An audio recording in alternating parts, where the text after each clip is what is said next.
Assalamualaikum warahmatullahi wabarakatuh. Selamat siang dan salam sejahtera bagi kita semua.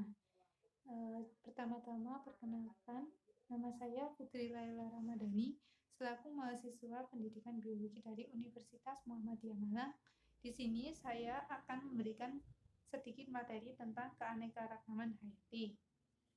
Yang pertama, tujuan dari pembelajaran keanekaragaman hayati sendiri yaitu peserta didik dapat berpikir kritis dan kreatif dalam menganalisis berbagai tingkatan keanekaragaman hayati baik dari tingkat gen, jenis, dan ekosistem di Indonesia serta ancaman pelestarian keanekaragaman hayati. Yang kedua yaitu peserta didik dapat berpikir kritis dan kreatif dalam menjelaskan dan menganalisis upaya pelestarian keanekaragaman hayati di Indonesia. Yang pertama yaitu pengertian keanekaragaman hayati. Keanekaragaman hayati yaitu keberagaman makhluk hidup berdasarkan perbedaan ciri yang dapat diketahui melalui observasi atau pengamatan. Keanekaragaman hayati dibedakan menjadi 3 jenis, yaitu keanekaragaman hayati tingkat gen, keanekaragaman hayati tingkat jenis, dan keanekaragaman hayati tingkat ekosistem. Keanekaragaman hayati tingkat gen. Keanekaragaman hayati tingkat gen ini disebabkan karena adanya variasi gen atau struktur gen dalam suatu spesies makhluk hidup. Gen sendiri merupakan faktor pembawa sifat keturunan yang dapat dijumpai di dalam kromosom. Terjadi karena adanya keanekaragaman susunan gen pada setiap individu, memunculkan variasi antar individu dalam spesies dan menyebabkan tidak ada individu yang sama persis.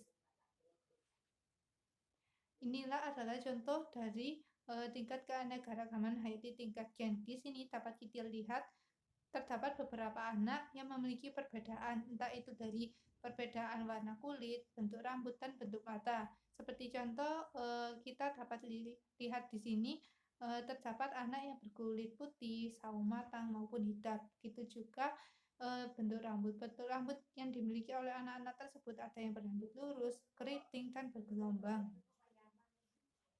Selanjutnya yaitu keanekaragaman hayati tingkat jenis. Keanekaragaman satu ini dapat ditemukan pada komunitas atau kelompok berbagai spesies makhluk hidup dalam jenis atau famili yang sama yang hidup di suatu tempat. Biasanya semakin jauh dari kehidupan manusia, maka keanekaragaman tingkat spesies pun menjadi semakin tinggi. Setiap jenis terbentuk atas pengaruh kandungan genetik dan habitatnya, menunjukkan adanya jumlah dan variasi jenis organisme. Contoh dari keanekaragaman hayati tingkat jenis ini dapat kita lihat dari perbedaan mangga yang ada di gambar tersebut. Mangga sendiri memiliki berbagai jenis, yaitu mangga jenis gadung, mangga gedong gincu, mangga kole, mangga apel, mangga kelapa, dan mangga madu.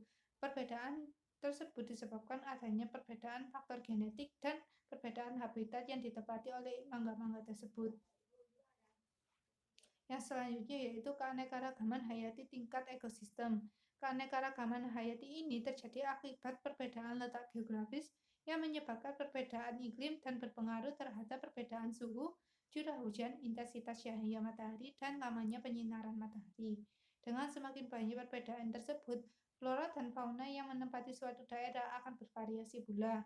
Menggambarkan jenis populasi organisme dalam suatu wilayah ditunjukkan dengan adanya perbedaan faktor abiotik dan ditunjukkan dengan adanya perbedaan komposisi jenis populasi organisme. Contoh dari keanekaragaman hayati tingkat ekosistem ini dapat kita lihat dari gambar tersebut. Gambar tersebut menunjukkan adanya perbedaan tingkat keanekaragaman hayati tingkat ekosistem di hutan dan di laut misalnya. Di hutan sendiri adapun organisme yang menempatinya seperti ular, terus singa maupun lain-lain, dan jenis flora yang dapat kita temukan itu jenis hutan hujan tropis, hutan jati, kayu jati, dan lain-lain. Sedangkan di laut kita dapat temukan organisme yang ada di dalamnya seperti ikan, entah itu kerang, dan lain-lain. Dan tanaman yang dapat kita temukan di laut umumnya biasanya berjenis kelapa. Selanjutnya, keanekaragaman hayati di Indonesia. Ya, materi di sini akan disampaikan tentang persebaran flora di Indonesia, persebaran fauna di Indonesia, manfaat keanekaragaman hayati, berbagai ancaman terhadap keanekaragaman hayati, dan upaya pelestarian keanekaragaman hayati. Yang pertama yaitu persebaran flora di Indonesia. Indonesia termasuk flora kawasan Malaysiana yang meliputi Malaysia, Filipina, Indonesia, dan Papua Nugini. Indonesia memiliki 2 di antara 5 bioma di dunia, yaitu bioma hutan hujan tropis dan bioma savana. Bioma hutan hujan tropis memiliki keanekaragaman tumbuhan yang sangat tinggi. Di dalam bioma tersebut terdapat 10% jenis tumbuhan yang ada di dunia. Yang selanjutnya yaitu tumbuhan khas Malaysiana yang terkenal adalah Rafflesia arnoldii. Tumbuhan ini merupakan tumbuhan parasit yang hidup melekat pada akar batang tumbuhan pemanjat Tetraxigma. Penyebaran Rafflesia ini meliputi Pulau Sumatera, Malaysia, Kalimantan, dan Jawa. Terdapat juga Amorphophallus titanum yang sering disebut dengan bunga bangkai. Amorphophallus merupakan flora khas Indonesia yang terdapat di Sumatera. Keanekaragaman tumbuhan lainnya yang bernilai ekonomi dapat dimanfaatkan antara lain tumbuhan berbuah seperti durian, rambutan, kedondong, salak, dan masih banyak buah-buahan khas tropis lainnya. Jadi umumnya flora di Indonesia ini berciri khas tropis dan ada yang bernilai ekonomi seperti buah-buahan yang telah saya sebutkan sebelumnya. Selanjutnya yaitu persebaran fauna di Indonesia. Berdasarkan letak geografisnya, wilayah Indonesia dilewati oleh 2 garis khayal yaitu garis Wallace dan garis Weber. Kedua garis khayal ini menyebabkan terjadinya perbedaan persebaran fauna di Indonesia. Seperti kita lihat di gambar tersebut. Persebaran fauna di sebelah garis timur atau Wallace. Wilayah Indonesia yang ada di sebelah timur garis Wallace memiliki berbagai jenis fauna Australian, yaitu berbagai jenis burung dengan warna bulu yang mencolok. Misalnya burung kasuari, cendrawasih, kakak tua, nuri, dan parkit. Jenis fauna lainnya yang dapat kita temukan yaitu komodo, babi rusa, dan kuskus.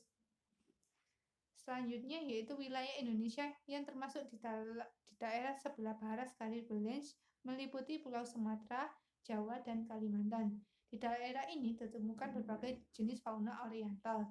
Jenis-jenis fauna tersebut adalah gajah, tapir, pada berjulur 1, harimau Sumatera, orangutan, dan beruang madu. Tipe fauna oriental ini dicirikan dengan hewan yang menyusui dan berukuran besar. Seperti contoh pada kera dan ikan air tawar.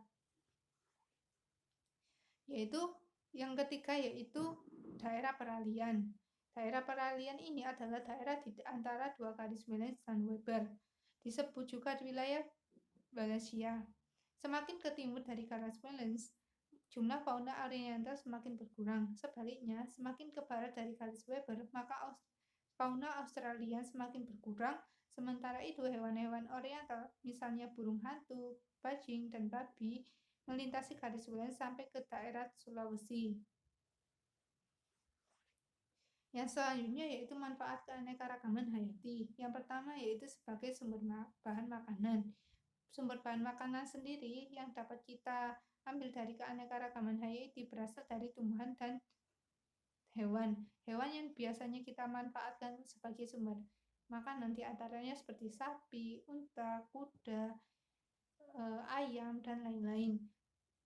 Pemanfaatan dari hewan-hewan tersebut dapat berupa kita ambil dagingnya maupun telurnya ataupun dari susu yang dihasilkan oleh hewan-hewan tersebut.